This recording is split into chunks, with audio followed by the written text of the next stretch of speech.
Jadi Imam Syafi'i rahimahullah pernah berkata dalam suatu perkataan beliau, yaitu a'qalun nasi thalath, orang yang paling berakal di atas muka bumi ini, orang yang paling mempunyai akal yang waras di atas muka bumi ini ada 3 golongan. Kata beliau, a'qalun nasi thalath, orang yang paling waras akalnya dalam dunia ni ada 3. Yang pertama adalah orang man tarakad dunya qabla an tatruka, orang yang meninggalkan dunia sebelum dunia meninggalkannya. Dia meninggalkan dunia sebelum dunia meninggalkannya. Kata ulama, dunia yang dia tinggal tu bukan semua dunia. Ya, dunia yang sepatutnya ditinggalkan adalah dunia yang melalaikan kita kepada Allah Subhanahu wa taala. Kalau secara dunia secara itlak, itu Al-Quran pun suruh kita ambil dunia. Allah berfirman dalam Quran, khudh nasibaka minad dunya wa ahsin kama ahsanallahu ilaik. Ambil bahagian kalian daripada dunia, tapi buat baik seperti mana Allah buat baik kepada kalian.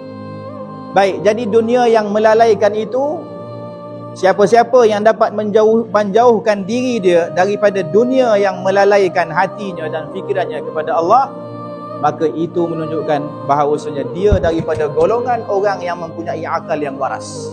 Dia telah berjumpa jalan di atas muka bumi ini, dia tak keliru, dia tak hairan, bukan dalam keadaan hairan, berjalan di atas muka bumi ini dalam keadaan terang menerang, iaitu dia meninggalkan dunia yang melalaikan.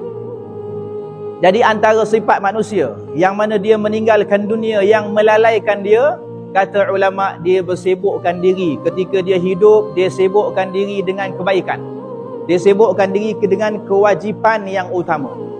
Maka dia menuntut ilmu, maka dia berbakti kepada ibu bapa dia, maka dia melaksanakan segala yang wajib yang Allah wajibkan ke atas dia. Maka kata Ibnu Atha'illah As-Sakandari, antara petanda orang tu mengikut hawa nafsu, dia tak tinggal dunia. Dia melaksanakan segala pekerjaan yang sunat, tapi dia tinggal pekerjaan yang wajib atas diri dia. Ini mungkin ramai yang terkena perkara begini. Dia tak tahu, dia buat perkara yang sunat baik dalam sangkaannya, tapi ada yang wajib yang diabaikan. Dia buat baik tapi mak ayah dia abaikan. Dia tak berbakti kepada mak ayah.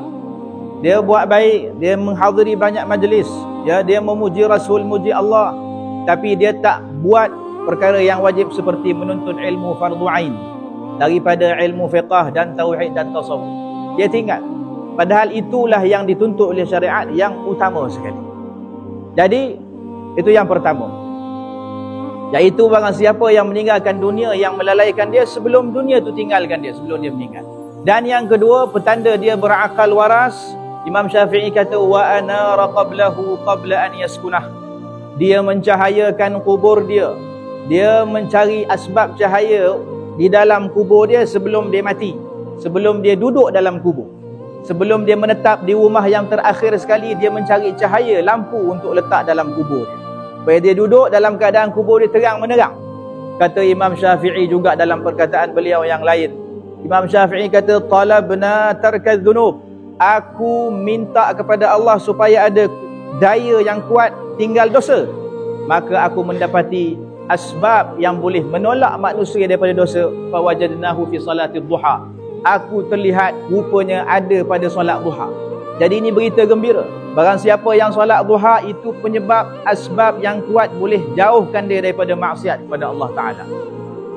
Amalkan solat duha. Kata Imam Sya'rani rahimahullah, siapa yang amalkan solat duha ni, walaupun 2 rakaat, nafas dia panas.